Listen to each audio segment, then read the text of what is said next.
Sean, there's been a couple of really nasty air crashes, one is not actually defence, but actually is worth analysing. The second one very much is.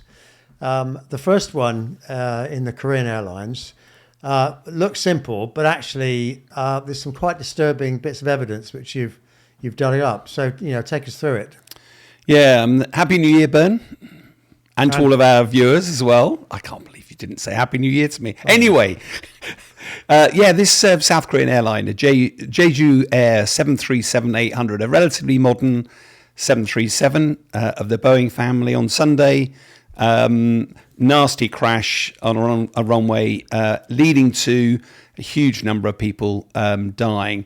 I think it's worth pointing out there's been lots of speculation about what happened. And I should say, as a former pilot myself, whenever there is an accident like this, there is a huge team of investigators that settle down, look at the black box, analyse all the tapes, the radar, the aircraft, the remains, everything, to work out what actually happened. And therefore, it's not great to speculate. But I do think there's some really interesting things about this accident that are worth looking over. What do we know is that this airline was close to landing, was issued a warning by air traffic control to say intense bird activity in the area.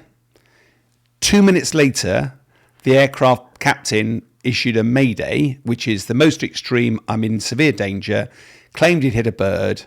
And there is, I've seen some pictorial evidence that suggests that one of the engines, there's this sort of flame about 6 feet, 10 feet behind the aircraft on one side, which is coherent with potentially one of the engines being damaged.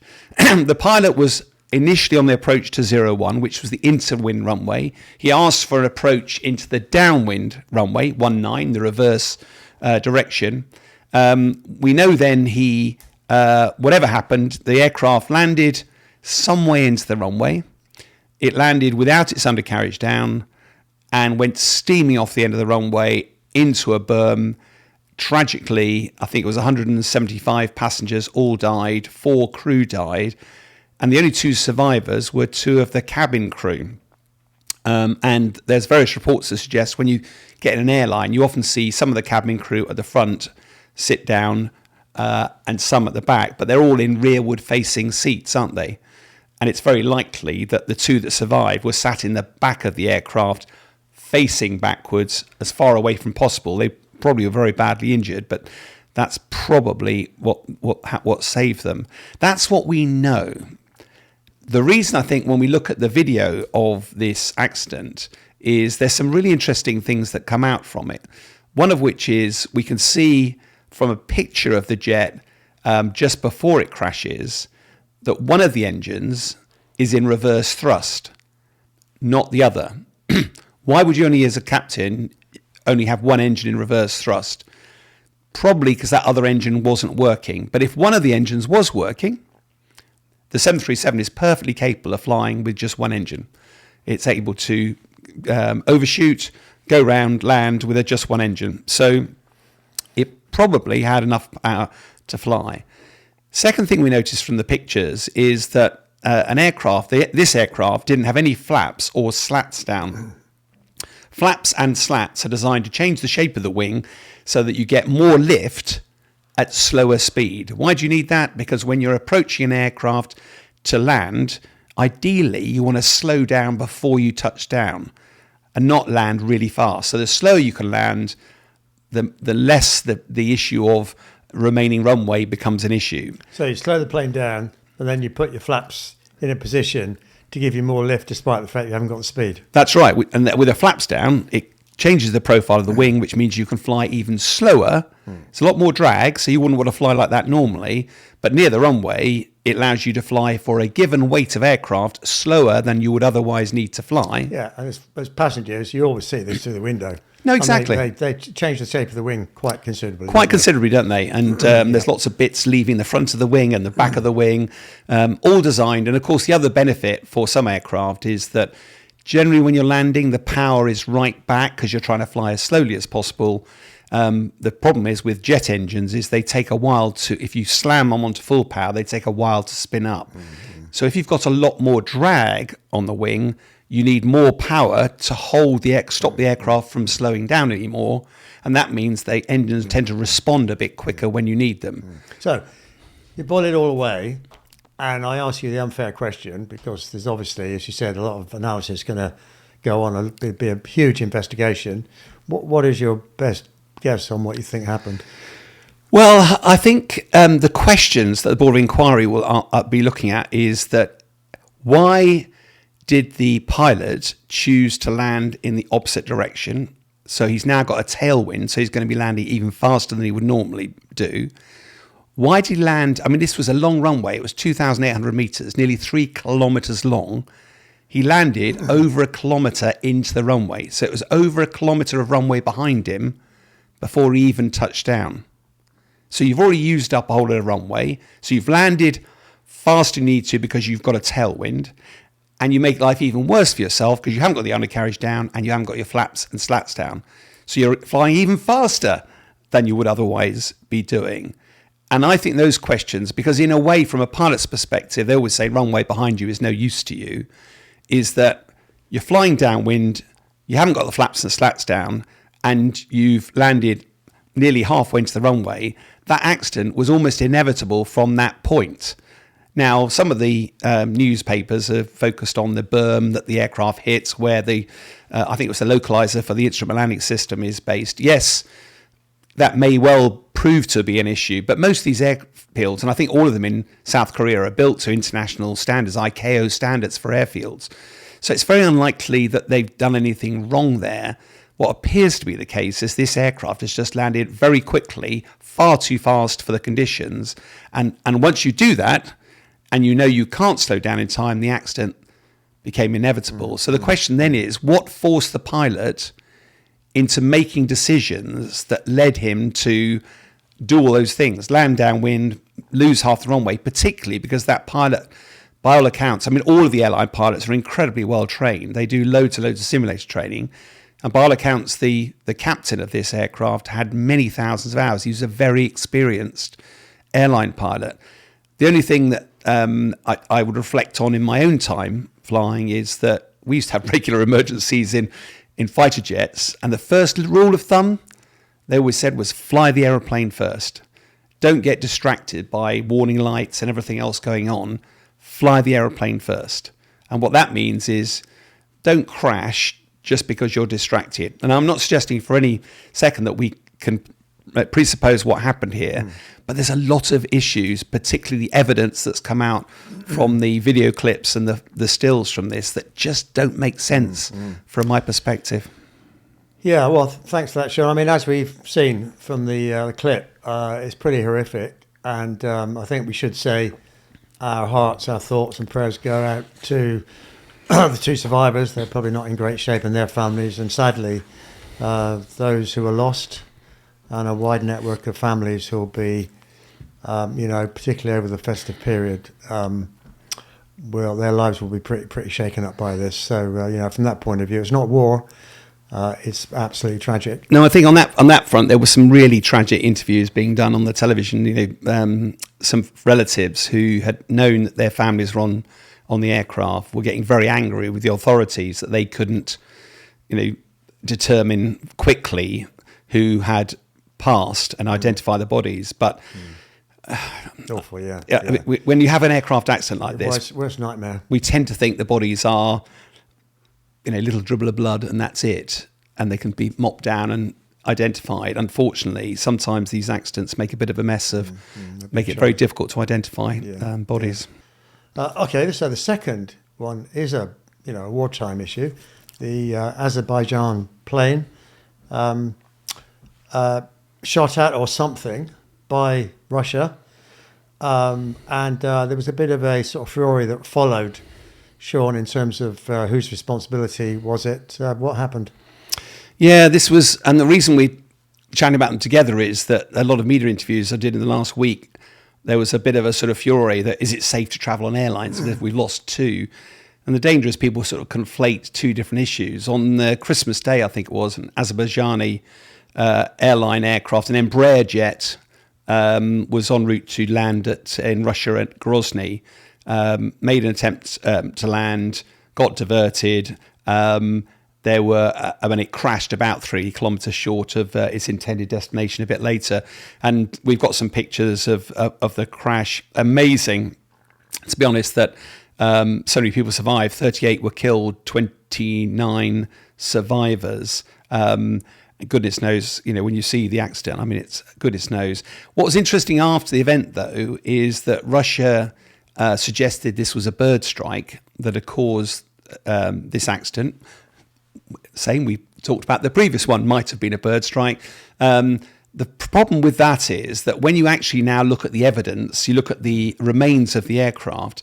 If we look down the tail end of the aircraft, near the tailplane, there are lots of holes that go into the side of the aircraft in a variety of different spread patterns. Those aircraft are pretty tough. First of all, birds don't generally fly sideways at an aeroplane. They generally hit the front of the aircraft. And even then, they often struggle to puncture a hole. They normally dent the aircraft. They don't normally go through. They can't hit the side of an aeroplane with any form of thrust at all. Well, I mean, your assumption there is that this was, whether accident or not, was a missile strike of some description. Yeah. So one of the conversations that some of the Azerbaijanis have been doing was, of course, they pretty quickly looked at this and went, "This isn't a bird strike," and more details then start to flow about what actually happened. It turns out that Russia at the time, Grozny was under some form of drone attack from Ukraine. And as a result, there was a blanket no-fly order from Russia about the whole airfield around Grozny. Now, I know from live operations, the air defense systems, if you think you're under attack, basically if it flies, it dies. It sounds horrible, but it's basically you can't be anywhere close to that because the air defense systems will take you out. The interesting thing, I think, is people initially said, "Oh, yeah, but it wasn't. The aircraft wasn't hit." Missiles, by their very definition, don't hit; they miss. They get close, and there's a proximity fuse in the missile that then explodes when the missile gets close to an aircraft. Normally, sends out a disc of debris that severs parts of the aircraft. And if you look at the splatter pattern on the side of the aircraft, that's exactly what's happened. The missile has come alongside, and there were reports of 2 explosions. There were a couple of reports of 3, but more reliable reports of 2 explosions. It looks likely there were 2 missiles or some form of missile that exploded next to that aircraft. What we don't know is it clearly didn't take the aircraft out straight away. But when you analyse the video footage, that aircraft was coming in very steeply and doesn't appear to have rounded out. Now, again, this is conjecture, but if you look at the spread pattern of the damage around that tailplane, all of the control runs and the hydraulics that go in there for the pilot when he pulls back on the stick to try and cushion the landing are all being fed through cables and hydraulics into the tailplane. That's where most of that damage appears to have occurred. So one can only surmise that, but it looks very, very likely that, Grozny was under attack by Ukrainian drones, Russian air defense systems, not known for their ability to discriminate, shot down the Azerbaijani aircraft. And I think you were asking me earlier, weren't you, about, did Russia apologise? Eventually, President Putin apologised, but not for shooting it down, just for this incident happening in Russian airspace without actually taking any responsibility for the attack itself. So, I mean, in summary, it was subject of the incident in the sky. As it was an airport, I think we have to assume that the guy then tried to land it, but lost his controls probably, and therefore sadly crash landed. Yeah, I mean, there are some positives and negatives to take out of it. One of which is that he did actually manage to go off to a different airport and get all the way there and crashed only 3 kilometres short of the runway. And again, there'll be a significant inquiry. The great thing about all of these airlines is they carry black boxes in the front and the back of the aircraft that hoover data from the voice recorder from every part of the aircraft. So it's very likely that a lot more will become clear once the experts get their teeth into all the data. But unfortunately, these things take time. And by the time the newsreel has moved on, I think what's interesting as well, though, is that whilst it's tragic, this is not the first time, and I'm sure it won't be the last, that in a war zone, aircraft are shot down that aren't meant to be shot down. I think what was interesting, literally a few days earlier, on the 21st of December, the Americans lost an F-18 Super Hornet.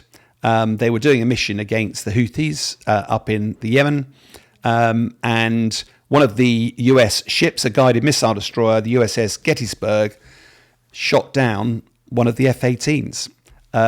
They shot down their own aircraft. And both the crew got out with, apparently one of them was injured, but relatively minor injury. But there is an element here of the fog of war. You know, the US is incredibly professional. They've got lots and lots of... These things shouldn't happen. There are electronic identification, friend or foe, electronic name tags that aircraft switch on. They are talking. There's radars. There's procedures to follow. None of this should happen. And yet in the fog of war, it does. And we've reported regularly over the last year or so that the Russians keep shooting down their own military fighter jets. America's just done the same. And now Russia appears to have shot down an Azerbaijani airline. It's another tragedy, but it just shows the unintended consequences sometimes of war. Sure. Well, you mentioned the drones, drone attack there. And we know that drones have become fairly consequential in the war for lots of reasons. You can get massive volume for very low cost. They can just arrive, from nowhere and do all sorts of what might appear minor damage, but from a battle point of view can significantly disrupt things. We've got sort of high tech at the front end of this, getting us into all sorts of amazing technology of war. Then you got this story, which is basically taking us back to medieval times, because what they've done, I know you've got some film of this, Sean, they've strapped a couple of shotgun barrels to a drone, and it's taken sort of pop shots at literally everything. I just think this is a fascinating story. It sounds like something you'd read about in a comic. Got high-tech drones. No, we're going to strap on a couple of big 12-bore shotguns onto these things. And the footage will show demonstrates that these drones with the shotguns seem to be shooting down Russian drones. In other words, because you've got, unlike a gun which fires a bullet and it's really difficult to hit a drone, if you're firing a shotgun, it's obviously got a spread pattern. It's a lot easier to take out a drone. I think you'd heard reports that they were also shooting people on the ground with these things as well. I think what I find fascinating is a couple of things. One of which is that the drones technology seems to be evolving so fast at the moment that we, But I also think that it's very reminiscent of World War One. And what I say that is that drones initially were flying and eyes over the battlefield, so they would be able to see what's happening and guide Ukrainian or Russian artillery shells in. In World War One, they put up balloons with observers to do exactly the same thing. In World War One, then, to try and shoot down your enemy's balloons, they put up the early biplanes, and the biplane would go pottering off at 60 knots, go towards the balloons with their pistol in their hand and try and shoot down the balloon. Meanwhile, the balloon would be dragged down by the folks on that side of the line. So now what drones are doing is they are trying to shoot each other out of the sky. Initially the World War One fighters were then dropping hand grenades on the enemy trenches in World War One. That's exactly what the drones have been doing. And in an effort to stop your enemy doing the same, you'd launch your aircraft up and they'd have a handgun fight. This is almost like deja vu. It's 100 years, but the drones are doing that same level of evolution. It's like a video game in a way. It is, but it's just difficult to aim. Where would the aiming be done, Sean? So would the aiming be done by the drone, or would there be somebody on the ground aiming and firing? I mean, ultimately, you'd probably use AI to aim it. I think what's almost, if from the video footage we've seen, there is a bit of a head-up display going on. So there are some lines and some some numbers. I don't want to get into what they may or may not mean, but it's pretty evident that the drone operator will know that if you're firing, they'll have worked out that if you're firing the guns at a certain range, here's the cross where the centre of that spread pattern will be. Now, of course, if you fire a gun, the shot drops off pretty quickly. So the further your target is away, the shot will drop away. So gravity will affect it. So therefore, if you're going to hit the target and you're further away, you need to aim up a bit so it drops onto the target, if that makes sense. Yeah, you don't get fired with a shotgun anyway. Anything above 100 yards, I mean, it varies by gun to gun, but I got some experience of shotguns. But of course, a drone is a very fragile, lightweight bit of engineering, and the blades are very fragile, and they're not built to withstand anything. So you only want a couple of pellets. No, and also it's a really good point that actually, but if a drone was 100 meters away, the limit of a shotgun, you probably can't see it. It's quite difficult to see. You need to be within 10, 20 meters of a drone, as we're seeing from the footage, and therefore telescope it. Yeah, so you can find it or hear it, drive towards it. As soon as the drone's now picked it up, puts the drone on that cross, and we're seeing, witness 3 of these drones being taken out pretty quickly. And I think it's just fascinating to see. Who'd have thought? Drones are all about light. You want light sensors, a little, camera, a small hand grenade. Who thought, right, let's strap on 2 big barrels of shotgun, which must weigh a huge amount, but we're going to take out a few of the enemy drones. And it's just a really exciting cycle of measures, countermeasures, and I think this is happening so fast. And that's the lesson, I think, for the future. It's not, in the Cold War, we used to be constantly developing new electronic warfare, and then the enemy would do the same, and we'd be doing, but it would take months, sometimes years for those development. We're not seeing months and years, we're seeing days, even hours on the battlefields of Ukraine. And I think that's what's most impressive about this particular bit of footage. Yeah, they go to bed one night and they wake up with a different gun. Absolutely right. The following day, and it's a victimless crime. Yep. So, Sean, should we turn our attention to Israel and Gaza? There's lots of things happening here. I think one way to start is Bill Clinton. Now, he's a bit older than he was, so about 25 years ago, he was quite heavily involved in trying to sort a solution out for the relationships between Palestine and the surrounding territories. He got quite close, didn't come off. And, would you believe it? He's still intervening in the conflict today. And as we'll see from the film, he's actually got things to say about what happened 25 years ago. And he's still sore about it, to the point he really wants people to hear the story. When I tell the young people what Arafat walked away from, they can't believe it. He walked away from a Palestinian state with a capital in East Jerusalem, 96% of the West Bank, 4% of Israel to make up for the 4%. It's not on their radar screen. They can't even imagine that happened. You walk away from these once-in-a-lifetime peace opportunities, and you can't complain 25 years later when the doors weren't all still open and all the possibilities weren't still there. Yeah, there's lots of aspects to this.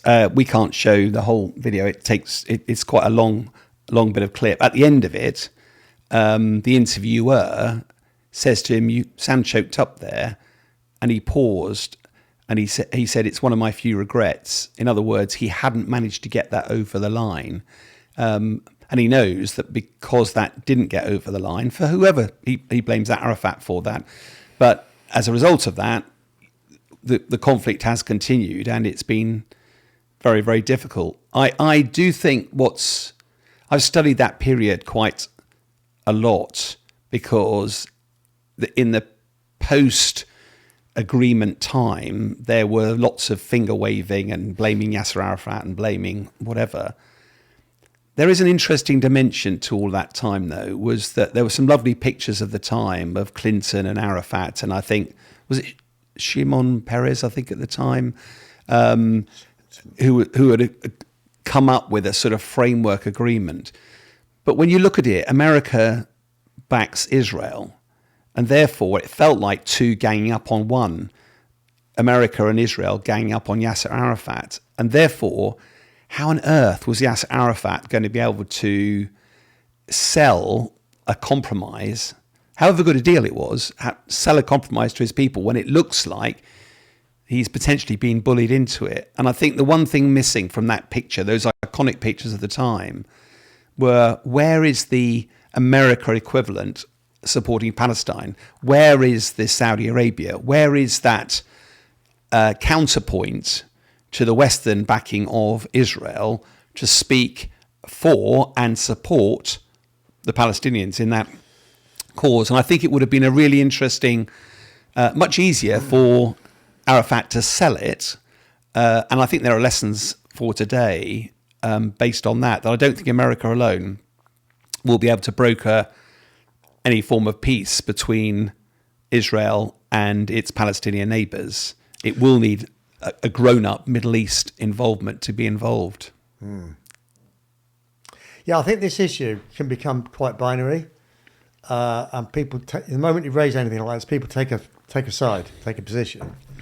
No, we were both alive. I remember this period only too well. Yasser Arafat was on TV, with his famous costume, a lot.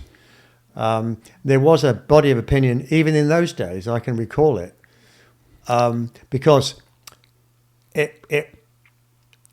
Yasser Arafat, I heard, was in favour of it, which I think you've implied.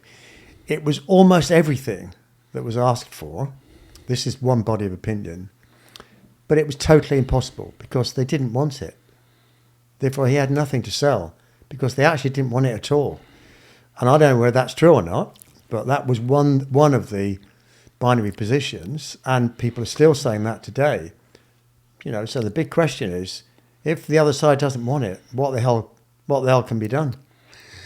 No, I'm always a bit wary about getting drawn into the swamp that is who said what and when 2 decades ago. I try and work out what are the lessons that we can learn for today. I think if you look back, post Second World War, when Israel was first formed, they were at war with their neighbours almost immediately. But over time, Egypt gradually accepted Israel. Jordan accepted Israel. They were gradually, and even Saudi Arabia was on the cusp of normalising relations. Over time, it has gradually, the region has softened, the region has become more accommodating. The one area that hasn't accepted that is Iran. And of course, as we keep reporting, the Iranian proxies, Hezbollah, Hamas, the Houthis, are directly responsible for this latest round of violence in the Middle East. And the danger is whenever we've had this conversation, we get pilloried by social media because both sides, go back to Babylonian times to try to justify who's right and who's wrong. That doesn't stop the fighting. And I think the tragedy, exactly as you say, is that if you were to put that proposal that was agreed by Bill Clinton back on the table today, people go, why on earth didn't you accept that? It appears more likely today that more of the stakeholders would accept that today than would probably have accepted that back in the day. Would Iran ever accept having the state of Israel existing where it does? Probably not. No. Is that an existential threat? And I think it links on nicely because you and I were talking, we've got a clip of that as well, is that Netanyahu seems to have been emboldened and is now taking his case to the United Nations, isn't he? And saying how this, the threat here is not Israel. The threat here is not Hamas. He argues that the threat is Iran, and actually it's been left to Israel to deal with it. Yeah, and as we've seen in the clip, he's basically having a huge go at the United Nations, actually not just implying that they're anti-Israel, anti-Semitic, but actually saying it and using some pretty colourful language. The singling out of the one and only Jewish state continues to be a moral stain on the United Nations. It has made this once respected institution contemptible in the eyes of decent people everywhere. But for the Palestinians, this UN House of Darkness is home court. They know that in this swamp of anti-Semitic bile, there's an automatic majority willing to demonize the Jewish state on anything. In this anti-Israel flat earth society, any false charge, any outlandish allegation can muster a majority. Until the Jewish state is treated like other nations, until this anti-Semitic swamp is drained, the UN will be viewed by fair-minded people everywhere as nothing more than a contemptuous farce. I would say, by the way, you said he feels emboldened. I think there's more going on that gave Netanyahu the permission, not explicitly, but gave him the permission to be so bold in attacking the United Nations. So one has to ask, are there other things going on that we're not necessarily aware of? I have to agree with you on that. I think what was interesting watching we've only got a 1 minute clip but he was on there, was it 35 minutes, I think? Yeah, what's fascinating is that the United Nations also has a tier of observers up in the gods. There was a small but substantial group of Netanyahu supporters who were cheering and flag waving and haranguing and chanting, nothing like a normal UN discussion. And it felt like Netanyahu was playing to the audience a bit. It was also, he faces a lot of domestic pressures at home, and this was clearly an opportunity to state his case. And for a lot of his time on the podium, he was basically saying, we're here to protect ourselves. Everybody's allowed to do that. Why are we constantly pilloried?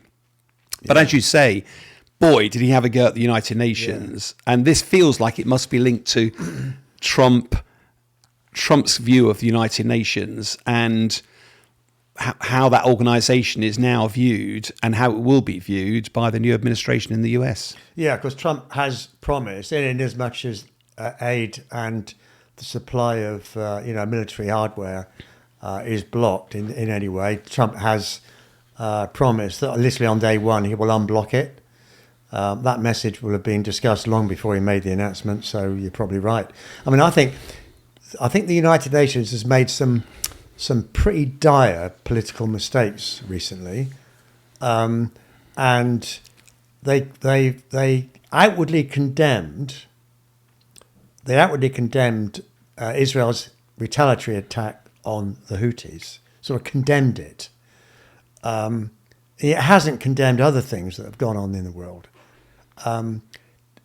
Condemn so-called genocide when there's 4 or 5 other countries, within spitting distance, where many, many more people have lost their lives in terrible regimes that haven't been criticised. They had an exhibition quite recently, and one of the guys they were sort of glorifying posted a tweet on the October the 7th saying, "We now have crossed out so many hundred slaves." Now talk about shoot yourself in the foot and the head. Now, whether that's just sort of bad due diligence, incompetence, or something more sinister, it doesn't really matter. But they've not actually given people a reason to continue to believe in them. I think this is really difficult times for the United Nations at the moment. I think you go back to why it was formed. The United Nations, an aim to try to take away the reasons for war. And over the end of the Cold War, we've had 3 decades of peace. Well, we haven't, have we? But peace dividend. And it's felt that the United Nations has sort of almost stepped into that void and tried to be a voice for good.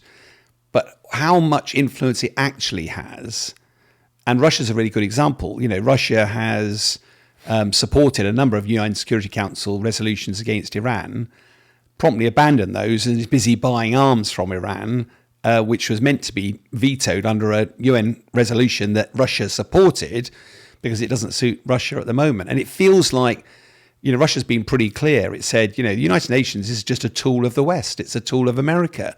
is trying to pour judgment on other nations, whereas we don't recognise that. And I think in this brave new world where it feels more dangerous, then with China becoming more autonomous, Russia doing its own thing, North Korea, Iran, sort of an axis of evil starting to be generated. What is the future United Nations? Now, if you're in a binary world, is it 100% effective? No, therefore we get rid of it.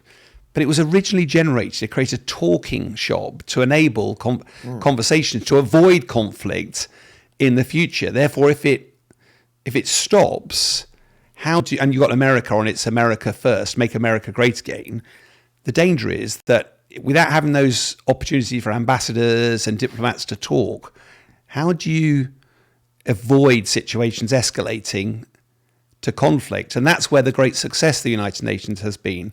Yes, there's loads and loads of flaws in it that are now being magnified. But what do you put in its place? What does the next generation look like? Well, something that all the parties who would participate can agree on, which obviously doesn't happen at the moment. Not even Trump is happy with the United Nations. So in as much as there is a voice from the West, the biggest voice, which would be America, now Donald Trump, he's got lots of problems with the United Nations, lots of bits of the United Nations which he believes has overstepped its power mandate completely. And everything from the aid system, UNRWA, through to climate change as well. So, he's going to come in with his boxing gloves on, I think. And maybe that's another reason why Netanyahu feels a bit emboldened. No, I think almost. I don't think it's coincidence, is it? No. But I do think the world turning to a more dangerous place. Russia's, illegal invasion of Ukraine. I think there are lots of elements here that are leading to the erosion of the principles of what the United Nations stands for. I think it would be, as a student of military history, I think it would be a shame if the United Nations folds. But I do think the point you made is entirely right, is that it might have tried to overstretch its influence and authority in times of peace. I'm not sure that's where it needs to be. And its credibility, I suspect, is going to be severely tested by the new US administration when it comes in place. Well, it's a very old man, isn't it, as well? Yeah. I mean, I think... a bit older than me. Well, that old? Jeepers. Yes. Should we stick with Israel and Gaza?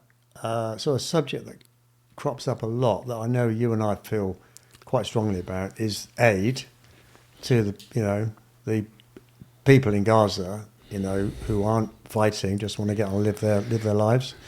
There was a aid convoy of up to about 110 trucks, and I think just under 100 of them were basically taken over, hijacked and looted.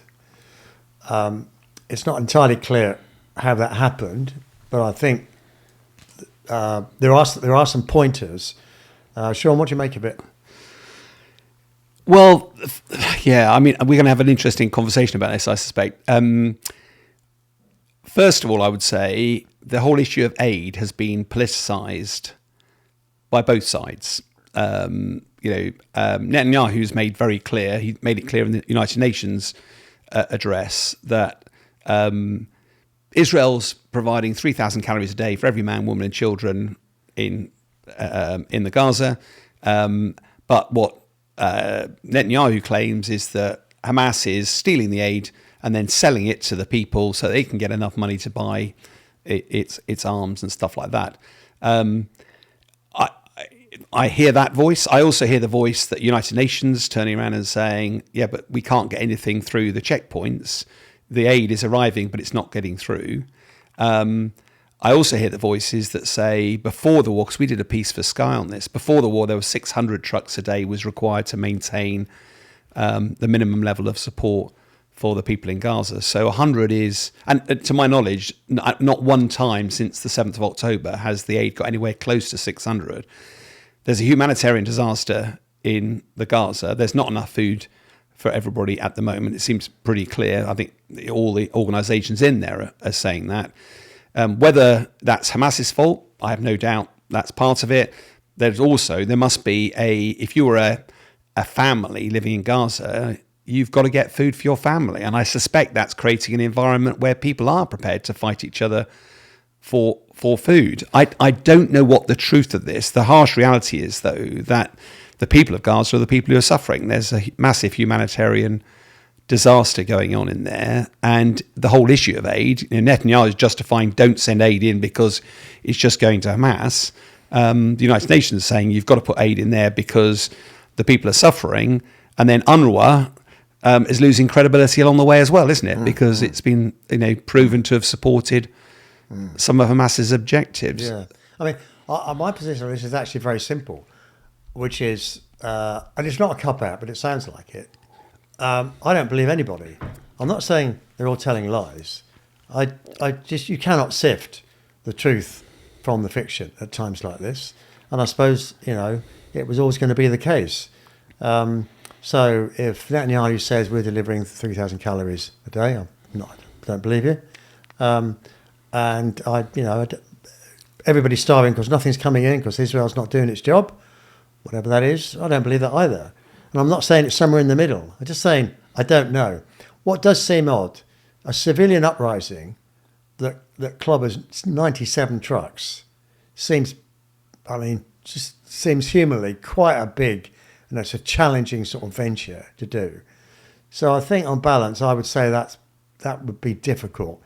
The easiest thing to believe is that Hamas, who basically control this bit of the territory, once it's over the border, then if somebody said to me, Hamas are taking it, using it first, keep the fighters alive, and then, I don't know, they've not treated their people very well. I mean, let's be honest. They've not hid them in the tunnels. They've left them above ground. So I can believe anything of this organisation. I basically think they're evil.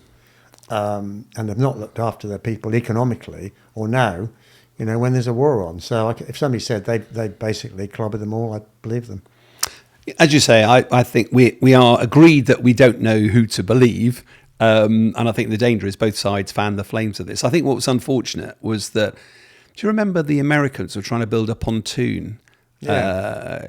And it got blown away in bad weather, which seemed a bit weird, given that it seemed to be a pretty high-tech solution, which you'd have thought the Mediterranean isn't known for having very difficult sea states. I mean, it is the eastern end of it, so, whatever. But if that had got become more established, then there would have been fewer checkpoints. At the moment, aid has to go into either a port in Israel, then be loaded onto trucks, then make its way through Israel to a checkpoint, and then go into Gaza. There's lots of opportunities for the Israelis to vet, control. If the aid is going straight onto a pontoon, straight into the Gaza, then it would feel there are fewer opportunities for that to be influenced. The question then became, okay, how do you ensure it gets to the people it should go to? And there were suggestions at the time that the Americans might put boots on the ground in the Gaza. That was quickly, the Americans said, nope, we're not getting involved militarily. Then there was okay, so who does secure this aid getting out and about? The United Nations, we've seen up in the Lebanon, in the Blue Line, Litani River, where the UN were meant to be patrolling the area to stop Hezbollah going into it. By all accounts, they were scared a lot of the time. They didn't want to get involved. So providing a military capability to provide security for things like aid going in is not something the UN generally is comfortable doing. So I don't know who provides that security envelope in order to make sure that the food gets through to the people. It's easy. It's easy. If this was Germany, then the German soldiers would look after the food and make sure the Germans were being fed. I would imagine they were, not all German soldiers were Hitler's mob. But if somebody said that was possible, I go, yeah. But so it's down to Hamas to look after it for their people. They are the government. But for one reason or another, it's not happening. No, we can agree it's not happening. And I say, and that's the tragedy. There's not enough aid getting in to the people who need it, and that's the challenge. But both sides are blaming each other as to why that is the case. And to be honest, I think all of this is window dressing, because the harsh reality is there's still around 100 hostages that a third of those look as if they're dead. It's pretty clear that Netanyahu's not going to let up on the conflict until those hostages are released. And it's pretty clear that Hamas are not going to release the hostages, because if they do, that's the end of Hamas. So you've got this intractable problem where, Israelis, they're back in, I believe, the north of Israel, north of Gaza again, doing another series of operations. That's the third time they've been doing operations. They swept the area, then they have to go back in again. Now they're back in again.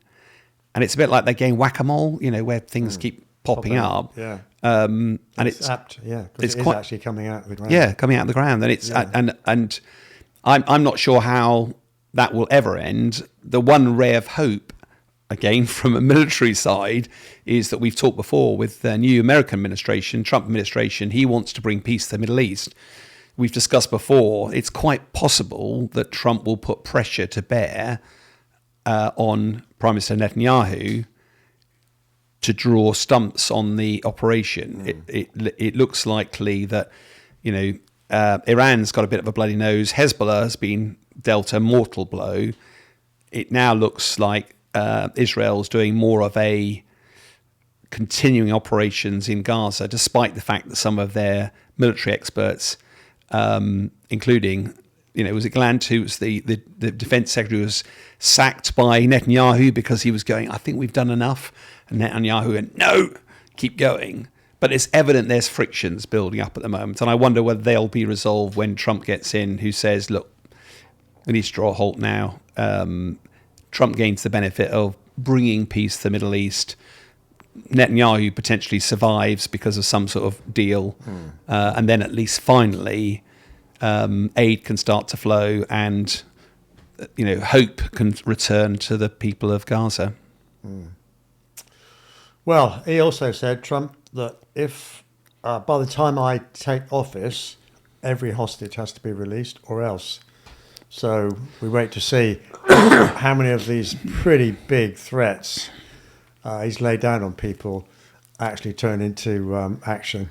I think that's most interesting, though, because I think he's very clear about intent, isn't he? Commander's intent here is he wants to see an end to the war in Ukraine. He wants to bring peace to the Middle East. And in a way, his timing is quite good, isn't it? The main objectives of the war are coming to an end. And therefore, I think the fascinating bit is Biden will be doing everything possible to bring peace before the 20th of January. Yeah.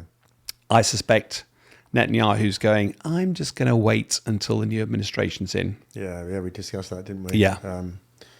Okay, just to finish on a couple of quick ones then. So you mentioned UNRWA.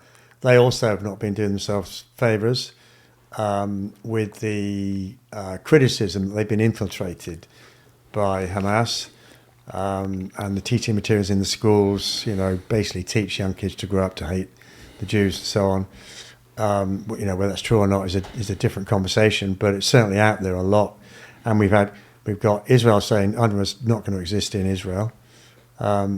Sweden is now withdrawn supporting UNRWA, and so they're going to use other agencies like the Red Cross and even now Switzerland. And there'll probably be more as well. So again, if they wanted continuance, they've maybe sort of bodged it up a bit. Yeah, I think there's a broader question here for the United Nations, though. If you look at the United Nations' presence in a number of conflict areas, you remember in the Kosovo campaign and the atrocities committed, the United Nations sort of stepped aside when that happened. In UN 1701, the resolution that Hezbollah were meant to keep out of an area, the United Nations were meant to be policing that, but by all accounts didn't, because they were scared of conflict. And over time, they were intimidated into just not doing their job. I think a lot of United Nations forces are comprised of a number of different nations and their military that do an outstanding job of representing United Nations, but are not at the cutting edge of warfighting. They are not intimidating. They're not presenting a military deterrence effect. And the danger is, over time, they gradually become a bit too much of a token rather than a credible military capability. And I think that's one of the areas where the United Nations has become a bit vulnerable over time. And there are several examples around the world where the United Nations has been put in place to be a credible military dividing force, but they have not met that ambition. And I think UNRWA, because we're not talking about days or weeks or months, we're talking about decades here, over decades. Several of the United Nations folks in Gaza have grown to be sympathetic. It's evident from the evidence that they have done that. And when an event like the 7th of October happens, then inevitably that familiarity, they become compliant, and that undermines their credibility. And I'm not surprised that Israel doesn't want to see United Nations forces now. But we've talked before. What is the commander's intent? What is Netanyahu's end state, political end state for all this fighting? What is that? It's not a two-state solution. He said that plainly. What is it? And he hasn't made that clear at all at the moment. And I think that's going to be fascinating in the conversations to come, particularly with President Trump. Can we end on just a few seconds of a slightly funny one? That Israel is going to pass a law that all the weaponry it gets hold of from Hezbollah, which is going to be a lot, may not be very sophisticated, but still a lot of it, they're then going to be able to give to Ukraine. Yeah, it was a lovely headline, wasn't it? I don't think President Putin is going to be that worried about it, to be frank. We're not talking about high-end weapons. We're talking about AK-47 rifles. They're about the most plentiful rifle in the world anyway. So I don't suppose anybody's particularly short of those. And the rocket piles that Hezbollah and Hamas are famous for are unguided rockets that are more terror weapons than not. They fire them by the hundreds or the thousands. To be brutally honest, the logistics of getting them all the way to Ukraine, getting to the front line, Ukrainians will look at them and go, what am I going to use these for? I don't know where they're going to go. They're going to be an area thing. They might cause somebody a little bit of heartache. So I think it's a great political statement, don't get me wrong. But where did they come from originally? Russia. A lot of them is Russia. Yeah. Well, the rockets aren't. The rockets, a lot of them are homemade. But yes, a lot of the guns and the hand grenades and stuff like that are former Russian attire. But they're not the sort of high-end weapons that I think Ukraine will be desperately keen. And most of the weapons, I think it's 150,000 rockets they were talking about at one stage. I can't see how Ukraine would ever use them. And they would, if they had a spare lorry going to Ukraine, would they want them to be full of former Hamas rockets or Western guided munitions? It's pretty clear what the answer to that will be. Yeah, it's all extra, isn't it? And slightly. Oh, I can't use the word funny anymore. That wouldn't be fair. But slightly strange that they're going to be. Yeah, it's a good headline with Russian. Yeah, it's an interesting headline, but I don't think it's going to change the course of the war. That's for sure. Yeah. It's New Year. Yes. New Year is normally a time for predictions. So let's have a bit of fun. Okay. When's the war in Gaza going to end? Never. Like that? Never. I mean, it will end and then it'll start again. Because as you said or implied earlier, it's not really Hamas versus Israel. It's Hamas, it's Hezbollah, it's the Houthis and others backed by Iran. And I unless Iran is dealt a massive blow and, packs its bags, then that will go on for some time. That's what I predict. So my follow-up question to that one is that it's inevitable Iran will get nuclear weapons unless somebody steps in to stop them. Do you think there's any appetite from America or Israel to have a go this year? Militarily, you mean? Yeah. I don't think so. I think Trump will put enormous other pressure, which we know is actually quite hard to do because there's always other ways in which you can trade. But I think that would be the first course of action. You're the military guy. What do you think? Would you, if you were Trump, Netanyahu, would you take military action against Iran? I think that Netanyahu sees Iran as an existential threat to Israel, and that when they get nuclear weapons, what the hell is Israel going to do about it then? You mean it's too late? You mean? It's too late. Yeah. And I think that behind closed doors, there'll be continued very tense conversations that say to America, unless you deal with this, we are obliged to deal with it. We have no choice. I think that'll be an interesting one for this year. And of course, the other prediction is, given that we've talked about Ukraine, Trump coming in, going to bring it to an end. Do you think we'll see an end to... Yeah. I do. Do you? I've almost going to answer the same way that you answered the first one. I think we won't see an end, but I think we'll see a pause. And whether it concludes or whether it gets like the frozen conflict in Korea, with lots of conversations still going on, I'm less sure. But at the moment, it's difficult to see President Zelensky acquiescing to Putin's demands. But it's also difficult to see Ukraine having to stump for another year of this brutal, grinding war.